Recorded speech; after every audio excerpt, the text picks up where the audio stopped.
मार्च रोजी साजरा होणारा आंतरराष्ट्रीय महिला दिन महिलांच्या सामाजिक, आर्थिक, सांस्कृतिक आणि राजकीय कामगिरीचा सन्मान करणारा दिवस आहे. दरवर्षी 8 मार्चला जगभरात हा दिवस उत्साहात साजरा केला जातो.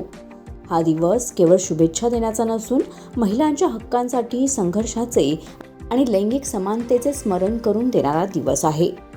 याच दिवसाचे औचित्य साधून 22 मार्च रोजी घोडवलीमध्ये रायगड जिल्हा परिषद शाळा कांढोली या ठिकाणी जागतिक महिला दिन साजरा करण्यात आला. गावातील सुमारे 300 महिला एकत्रित येत कार्यक्रमाचे आयोजन करण्यात आले होते.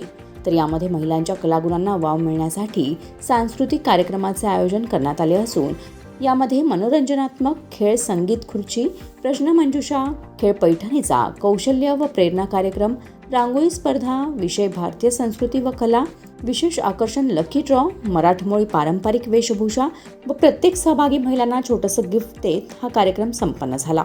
याप्रसंगी माजी उपसभापती निवृत्ती पिंगळे, शिवसेना तालुका अध्यक्ष एकनाथ पिंगळे, माजी सरपंच उषा हनुमंत पिंगळे, रायगड जिल्हा प्रेस क्लब अध्यक्ष प्रशांत गोपाळे, पत्रकार सारिका सावंत, समाधान दिसले नावडे, माजी सदस्य अपर्णा पिंगळे, वर्षा पिंगळे, जिल्हा परिषद शाळा मुख्याध्यापिका जयश्री सुर्वे, माजी सैनिक सुरेश पिंगळे, ज्येष्ठ महिला प्रमिला पिंगळे, स्वामी विवेकानंद हायस्कूल टीचर चतुर्थी पिंगळे, एकनाथ पिंगळे, हळूराम पिंगळे, पद्माकर खंडागळे आदी मान्यवर उपस्थित होते.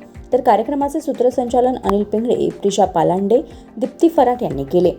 तसेच गावातील शिक्षिका, वकील, आशा वर्कर, महिला उद्योजक, विविध क्षेत्रातील महिलांचा सन्मान करण्यात आला.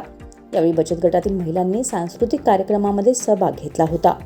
Bureau report, news 46, Raigad, Khalapur.